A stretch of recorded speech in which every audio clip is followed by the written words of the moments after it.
Our 5-week-old grandson has a very limited sense of time. He knows when it's time to eat, when it's time to sleep, and when it's time to be changed. His 3-year-old brother, however, is developing a more sophisticated awareness of time, and that has been evident in recent weeks when on car rides he would express, sometimes loudly and sometimes all too frequently, "It's taking a long time." It got to be sort of a joke for him, and he would start saying it on short trips as well. Recently, he and his father and I went to the store to get milk in the car, and when we came back into the garage, he said, "Well, that was a short trip. I didn't even say it's taking a long time," and we all had a good laugh about that. Over the last weeks and months, numerous times I know that I have commented on this pandemic thing and said, who would have thought that we would still, after this much time, be dealing with this? Who would think that we still have to be doing this all the time? And it's getting a little old. It is taking a long time. Well, that's a familiar complaint throughout the Psalms.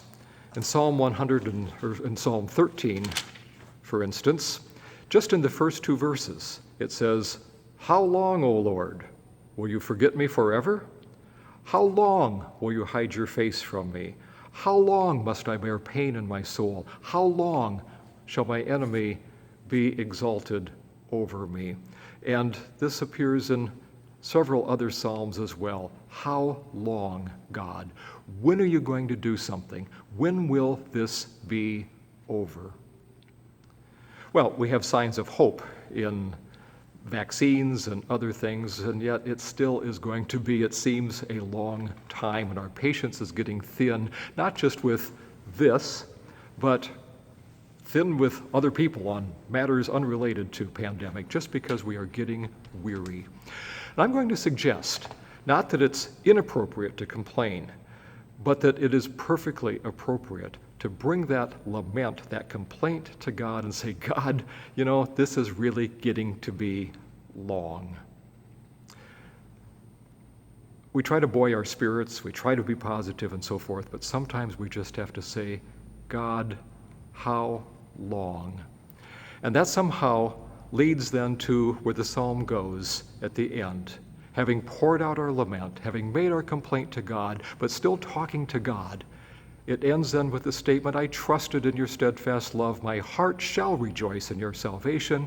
I will sing to the Lord because he has dealt bountifully with me.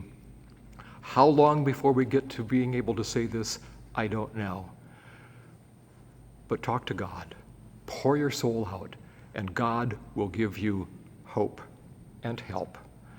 I'm Pastor Mark Erlaub, and this is Light for Today.